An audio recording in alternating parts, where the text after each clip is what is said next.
Atongoria aya marauga iturwa cia rũgamĩrĩri anene thirikari-inĩ ya Jubilee ikoretwo ikiheanwo na kimenyano kuona kuri mahetwo makiria ma iturwa 2. Lakini si ati communities zingine ziko na watu 3. Constituency ama ni county mzima iko na watu 30,000. Hao ndio wako kwa serikali. Marauga ni matirikĩtwo na njĩra nene kuona Emilio Mugo ũrĩa ũramũrĩtwo ta mũrũgamĩrĩri mũnene wa rũhonge rwa mĩtitũ na ararũgamĩtio wĩra na minista wa ũgima wa mwĩrĩ Cecily Kariuki ũrĩa umĩte kaunti-inĩ ĩno ararĩ hakuhĩ kũhagũrwo. Na nĩkĩo tũrekarire nĩ twĩ kamĩtĩ ya gĩthomo tũkiuga makienda gũtanga mwĩrĩtu wetũ CS Cecily Kariuki makiuga atĩ no makũruta tondũ no ũragutire andũ arĩa matakũhota wĩra.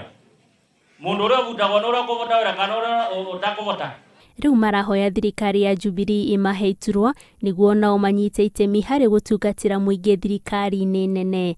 Oho maugĩte nĩ manyitĩrĩire Jubilee hĩndĩ ithurano cia mwaka mũthiru na rĩu nĩ ihinda rĩao macokerio guoko. Sasa hivi sisi tumeingia mbunge, hakuna mwingine katika Embu ambaye amesimamia parastato ama sehemu ya serikali independent yote, manake Mugo sasa ameenda. Atongoria aya mararagia igongona-inĩ rĩa Harambee cukuru-inĩ wa secondary ya St Angels Kanyueri mbere ya rũgongo. Andũ-inĩ ha Inooro TV njĩtagwo Wanjiru Wago Show.